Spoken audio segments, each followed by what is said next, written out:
Hello student, good evening.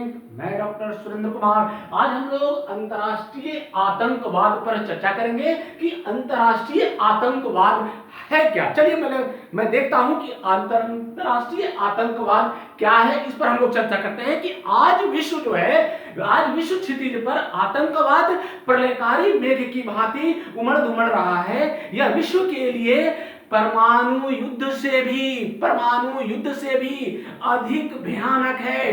ठीक है, क्यों? आज आतंकवादी गतिविधियों का शिकार भारत ही नहीं बल्कि संपूर्ण विश्व में फैला हुआ है और संपूर्ण विश्व इससे आतंकवाद से तबाह हो, चाहे भारत हो, पाकिस्तान हो, श्रीलंका हो, नेपाल हो, अमेरिका हो, जितने भी डेवलप कंट्री हैं, डेवलपिंग कंट्री हैं, सारे देश इससे जूझ रहे हैं। और यही बात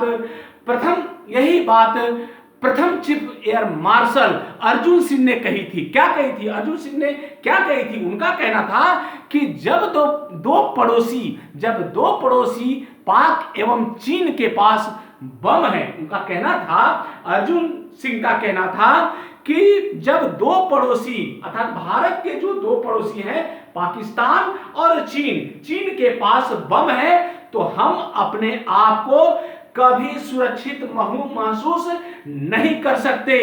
जब हमारी सेना ही पड़ोसी की सेना से बेहतर हो और उसके जैसे हथियारों से लैस हो, तब हम अपने आप को समझेंगे कि हम बहुत महान हैं। तो चलिए हम लोग देखते हैं कि आतंकवाद के प्रसार के क्या कारण है। आतंकवाद के ये जो बढ़ रहा है, उसके पीछे रीजन क्या है, उसके पीछे कारण क्या है? तो उसके पीछे कारण है क्षेत्रवाद, फिर उसके बाद है धर्मांधता, फिर उसके बाद है ऐतिहासिक घटनाएं, फिर उसके बाद भौगोलिक है, फिर उसके बाद है सांस्कृतिक है, फिर उसके बाद आर्थिक कारण है, फिर उसके बाद भाषा की विविधता है, फिर उसके बाद विश्व के देशों में समन्वय की कमी है, फिर उसके बाद आपका अंतर्राष्ट्रीय संगठनों कानूनों की निष्क्रियता है, फिर उसके बाद है रंग भेद जैसी नीतियों का पनपना है, फिर उसके बाद है विभिन्न दार्शनिकों के विचारों में विभिन्नता है, फिर उसके बाद नैतिक मापदंडों का ह्रास है, फिर उसके बाद शिक्षा में नैतिकता का अभाव है। ये सारे कारण है आतंकवाद के प्रसार के। तो चलिए हम लोग क्षेत्रवाद के बारे में पहले चर्चा करते हैं कि क्षेत्रवाद अंतर्राष्ट्रीय आतंकवाद को कैसे प्रभावित कर रही है। वर्तमान परिप्रेक्ष्य में विश्व की राजनीति में क्षेत्रवाद एक बहुचर्चित विषय बन गया है। क्षेत्रवाद से तात्पर्य उस क्षेत्र से है जो सामाजिक, आर्थिक, भौगोलिक एवं राजनीतिक आर्थिक कारणों से अपने अलग अस्तित्व के लिए जागरूक है। ठीक है, भारत में पंजाब आंदोलन का आप लोगों ने नाम सुना होगा, फिर उसके बाद आप देखे होंगे मिजो समस्या है, फिर उसके बाद श्रीलंका में तमिल समस्या, इसके प्रमुख उदाहरण है। ये एग्जाम्पल के तौर पर आप परीक्षा में इसको लिख सकते हैं। उसके बाद दूसरा जो है धर्मांधता के कारण कैसे आतंकवाद फैल रहे हैं। आतंकवाद में वृद्धि का कारण धर्मांधता भी है। ठीक है, जिसके वशीकर होकर कुछ लोग आतंक फैलाने के लिए कटिबद्ध हो जाते हैं। फिर उसके बाद चलाइए ऐतिहासिक घटनाएं। कुछ लोग ऐतिहासिक घटनाओं का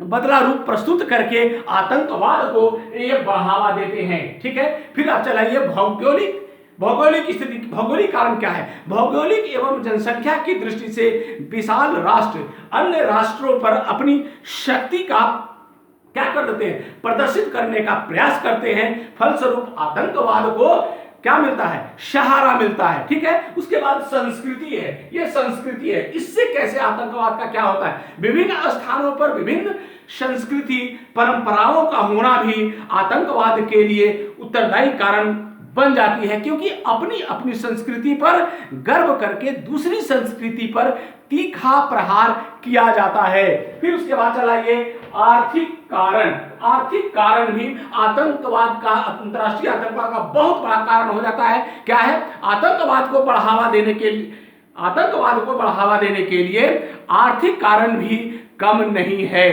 लोग अपनी भौतिक आवश्यकताओं की पूर्ति के लिए अनुचित साधनों का प्रयोग अनुचित ढंग से करते हैं। धन की अंधी दौड़ मानवता को विलुप्त बना रही है। यह भी आपका बहुत बड़ा कारण है। फिर उसके बाद चलाइए भाषा की विविधता। भाषा की विविधता ये अंतर्राष्ट्रीय आतंकवाद को किस तरह से प्रभावित कर रहा है, किस तरह से कर रहा है। भारत की भाषा की विविधता भी आतंकवाद का महत्वपूर्ण कारण है। हमारे देश में उत्तर दक्षिण राज्यों में भाषा के नाम पर कई हिंसात्मक आंदोलन हुए हैं। ठीक है, उसके बाद आ जाइए विश्व के देशों में समन्वय की कमी।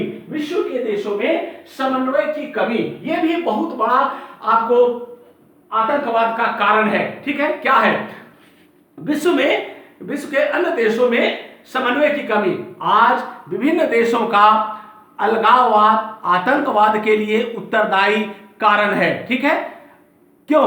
इसके एक देश पर दूसरे देश का आरोप लगाना, एक देश में हो रहे आतंकवाद को दूसरे देश द्वारा बढ़ावा देना भी ये विचारणीय है। अगर एक देश दूसरे देश को कहता है कि हमें उससे क्या लेना देना, उसकी समस्या है, तो ये समस्या का निदान कभी नहीं हो सकता है। फिर उसके बाद चलाइए अंतर्राष्ट्रीय संगठनों एवं कानूनों की निष्क्रियता। यह क्या है? आज अंतर्राष्ट्रीय स्तर पर अंतर्राष्ट्रीय शांति के लिए कई संगठन कार्यरत हैं, लेकिन उनके कार्यों एवं कानूनों की क्रियान्विता निष्क्रिय सी ही प्रतीत हो रही है। अतः आतंकवाद को बढ़ावा मिलना स्वाभाविक है। फिर उसके बाद चलाइए रंग भेद जैसी नीतियों का पनपना। आप देखे होंगे, आप साउथ अफ्रीका की कर सकते हैं, जैसे रंग भेद नीतियों की आतंकवाद को बढ़ावा देता है। यही कारण है जैसे दक्षिण अफ्रीका में पनप रही भेदभाव की नीति, रंग भेद की नीति। फिर उसके बाद विभिन्न दार्शनिकों के विचारों के में विभिन्नता, विभिन्न दार्शनिकों के विचारों में विभिन्नता। यह दार्शनिकों के विचारों में क्या विभिन्नता है? यह भी आतंकवाद का महत्वपूर्ण कारण है। सर्वमान्य दर्शन को कमी से सामाजिक मूल्यों में गिरावट आती है। कैसे? जब जो आपका सर्वमान्य दर्शन की कमी से सामाजिक मूल्यों में गिरावट आती है। फिर उसके बाद आपका हो गया नैतिक मापदंडों का दिनों दिन हो रहा ह्रास भी इसके प्रमुख कारण है। ठीक है, फिर उसके बाद आप चलाइए जिससे मानक संबंधों में क्या हो रहा है? खामी उत्पन्न हो रही है। ठीक है, फिर उसके बाद शिक्षा में नैतिकता का अभाव, यह भी एक महत्वपूर्ण कारण कहा जा सकता है कि हमारी शिक्षा में नैतिकता की कमी है, जिससे आतंकवाद पर नैतिकता अधिकार स्थापित नहीं कर पा रही है। अब आ जाइए आतंकवाद के प्रभाव। अब आतंकवाद के प्रभाव क्या है, इस पर हम लोग अब थोड़ा सा चर्चा कर लेते हैं कि आतंकवाद के प्रभाव क्या है। इसका है सामाजिक है, आर्थिक है, राजनीतिक है, नैतिक है। 4 प्रभाव है। अब आ जाइए आज जैसे आप आ जाइए सामाजिक प्रभाव। इससे समाज में अनैतिकता, अविश्वास, धर्मांधता फैलती है और मनोबल, सुसंस्कृत जैसे विशेष मूल्यों का ह्रास होता है। फिर उसके बाद चलाइए आर्थिक क्या है? आतंकवाद से आर्थिक क्रियाएं कमजोर होती है, जिसका प्रत्यक्ष प्रभाव जनता पर पड़ता है। फिर उसके बाद चलाइए राजनीति से क्या होता है? आतंकवादी गतिविधियां अच्छी राजनीति को विखंडित कर देती है। ठीक है, तो उसके बाद आ जाइए नैतिक। ये नैतिक क्या है? आपको मैं बताऊं कि आतंकवाद नैतिक पतन का मुख्य कारण है। कहा जाए तो कोई अतिशयोक्ति नहीं होगी। आतंकवाद गतिविधियां, आपको बता दो कि आतंकवाद नैतिक पतन का प्रमुख कारण है। ये आपको मैं कह रहा हूं कि जिस तरह से नैतिकता का ह्रास हो रहा है, यह भी आतंकवाद का बढ़ावा देने का बहुत बड़ा काम हो रहा है। और आतंकवाद नैतिक पतन का मुख्य कारण कहा जाए तो कोई अतिशयोक्ति इसमें नहीं होगी। अब आ जाइए आतंकवाद के निदान के उपाय। अब इसको हम लोग कैसे निदान इसका किया जाए आतंकवाद पर, तब हम लोग इस पर काबू पा सकते हैं। तो इसके लिए विभिन्न राष्ट्रीय अंतर्राष्ट्रीय संगठनों का निर्माण करना होगा, विभिन्न राष्ट्रीय अंतर्राष्ट्रीय संगठनों का निर्माण करना होगा। फिर उसके बाद हो जाए दूसरा है विभिन्न सम्मेलनों का आयोजन करना होगा, समय समय पर आयोजन करना होगा। फिर उसके बाद है सामाजिक संस्थाओं का विकास करना होगा। फिर उसके बाद है क्या, न्यायिक व्यवस्था स्थापित करनी होगी। फिर उसके बाद है विभिन्न प्रकार के पुरस्कार वितरण करनी होगी। फिर उसके बाद है मानव धर्म का विकास करना होगा कि मानव का क्या धर्म है, ये सारी चीजें समाज में बतानी होगी। फिर उसके बाद आत्म चेतना एवं राज्य के सहयोग द्वारा नैतिकता का विकास करना होगा। फिर उसके बाद चलाइए राष्ट्रीयता का विकास होना चाहिए। फिर उसके बाद राष्ट्रीय एवं अंतर्राष्ट्रीय संगठनों का ठोस आचार संहिता का निर्माण करना होगा। फिर उसके बाद आप चलाइए सांप्रदायिक बलों एवं संगठनों पर रोक, सांप्रदायिक बलों एवं संगठनों पर रोक। ये सारे चीज अगर हो जाते हैं तो मुझे लगता है कि आतंकवाद के निदान के बहुत अच्छे उपाय हो सकते हैं। अब इसके बारे में हम लोग कुछ निष्कर्ष के तौर पर कह सकते हैं कि आज आतंकवाद जिस परिस्थिति में पनप रहा है, अर्थात कहीं अर्थवाद है तो कहीं रंग भेद, कहीं राजनीतिक भेद तो कहीं जातिवाद, ये सभी मानव जाति को भेद रहे हैं। जैसे ऐसी परिस्थितियों में पूरे विश्व को एक सूत्र में बांधकर आतंकवाद का मुकाबला करना चाहिए। यही विश्व राज्य संकल्पना एवं बंधुत्व के विकास का प्रथम सोपान होगा। आज मैं आपको एक चीज और बता दूं कि आज आतंकवाद पर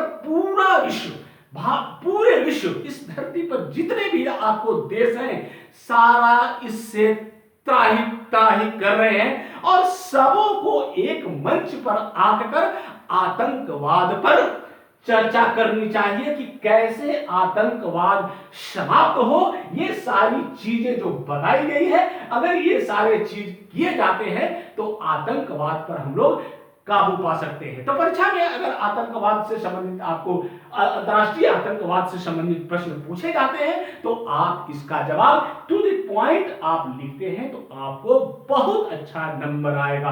तो मैं आपको आज अंतर्राष्ट्रीय आतंकवाद पर सारी बातें बता दी हैं और मुझे विश्वास है कि आप लोग अंतर्राष्ट्रीय आतंकवाद के बारे में बहुत अच्छे ढंग से समझ गए होंगे। थैंक यू, धन्यवाद।